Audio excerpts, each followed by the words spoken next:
Donc dans cette vidéo, on va parler de la gravitation universelle. Alors, petit 1, la loi de gravitation universelle. Mais en fait, Newton, dès la fin du XVIIe siècle, a trouvé, a déterminé, a dit que tous les corps s'attiraient mutuellement. Tout corps. Donc on prend deux corps quelconques, ils s'attirent. Donc moi, mes corps, il y en a un qui va s'appeler A, l'autre qui va s'appeler B, et chacun a une masse. La masse de A, c'est MA, la masse de B, c'est MB. Donc le corps A, il est là, le corps B, il est là. Et entre les deux, une distance D, parce qu'on va voir, la distance entre les deux corps, c'est un paramètre important pour savoir avec quelle force ils s'attirent. Alors, la force de A sur B, à quoi elle ressemble? Mais déjà, rappelle-toi, c'est des forces d'attraction. Donc, la force de A sur B, déjà, elle s'applique sur B, et puisque c'est attraction, c'est une force qui va l'attirer vers A. Donc, tu vois, c'est une force qui va être comme ça. Hop, ça, c'est la force de A sur B. Donc, si je la décris, on a vu ça dans une vidéo, celle sur les forces, je t'avais introduit que pour décrire une force, il faut trois infos. Sa direction, son sens et sa valeur. Donc la direction de la force, c'est la droite AB, c'est la droite qui lie les deux corps. Ensuite, son sens, puisque ça va, on l'a fait ici, ça va de B vers A. Donc je l'écris, sens de B vers A. Donc attention, hein, souvent, tu vas confondre direction et sens. Non, il ne faut pas que tu confondes. La direction, c'est juste une droite. Le sens, ça donne dans quel sens on va sur la droite.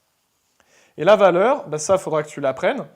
La force de A sur B, la force gravitationnelle, c'est grand G, la constante gravitationnelle, qui vaudra tout le temps 6,67 10 puissance moins 11, avec son unité là que tu vois un peu compliquée, Newton mètre carré kilo moins 2. Donc grand G multiplié par la masse de A, multiplié par la masse de B, divisé par leur distance au carré. Alors bien évidemment, comme toute formule de physique, quand tu remplaceras par les valeurs, il faut bien que tu fasses attention aux unités. Donc grand G, ça tu ne te tromperas jamais, tu prends cette valeur. La masse de A et la masse de B, par contre, chacune doit être en kilos. Et la distance, avant de la mettre au carré, il faut qu'elle soit en mètres. La force de B sur A, oui, parce que tous les corps s'attirent mutuellement, donc A attire B, mais B attire A aussi. Donc à quoi elle ressemble cette force? Force de B sur A. Sa direction, c'est la même. C'est la droite AB. C'est une force qui va être selon la droite AB. Maintenant, son sens, puisque tu vas vers B, c'est une force c'est la force de B sur A, mais c'est une force qui va de A vers B. Puis sa valeur, c'est là où ça devient simple, c'est que la valeur de la force de B sur A, c'est la même valeur que la force de A sur B.